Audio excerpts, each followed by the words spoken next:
Welcome back to my channel. তো বন্ধুরা সবাই কেমন আছো? আশা করি সবাই ভালো আছো, আর আমিও ভালো আছি।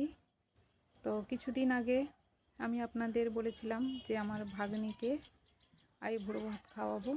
তো আইবুড়ো ভাত খাওয়ানোর জন্য মোটামুটি রান্না বান্না সমস্ত রেডি হয়ে গেছে।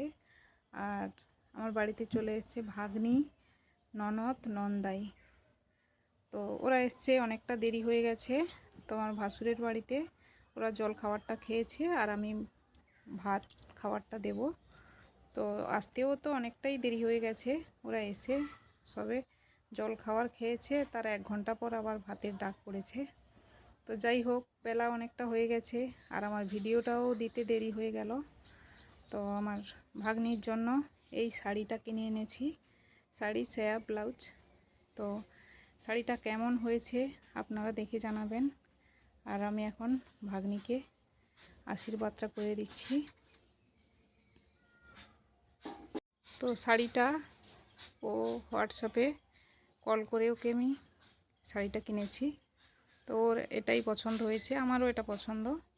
তো যাই হোক, ওকে পরতে সত্যিই ভালো লাগছে। আপনারাও তো নিশ্চয়ই দেখছেন।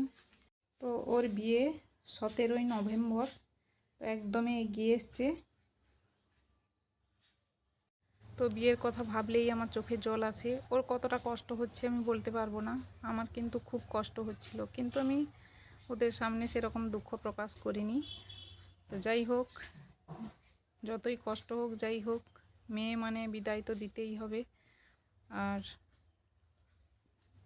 আমার 2 ননদ, তো এ ছোট ননদের মেয়ে, আর একদমে সব ভাগ্নির থেকে এই ভাগ্নি ছোট। তো এরপরে আর কোনো ভাগ্নি নেই বিয়ে হতে, এই হচ্ছে লাস্ট।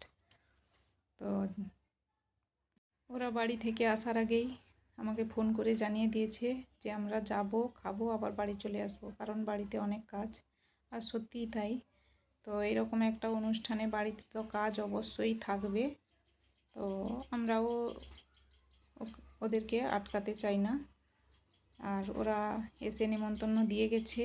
আর বাবা মাকে যেহেতু সুপারি দিতে নেই, মানে কোনো আত্মীয় বাড়িতে, তার জন্য ওর জেঠু আসবে পরের দিন।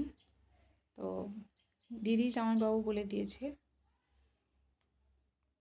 তো যাই হোক, ওকে আশীর্বাদ দেওয়ার পালা শেষ। তো এখন খাবারের থালায় বসিয়ে দিয়েছি, কারণ হাতে তো বেশি সময় নেই। তো আমার ভিডিওটা যদি ভালো লাগে সবাই লাইক, কমেন্ট, শেয়ার করবেন।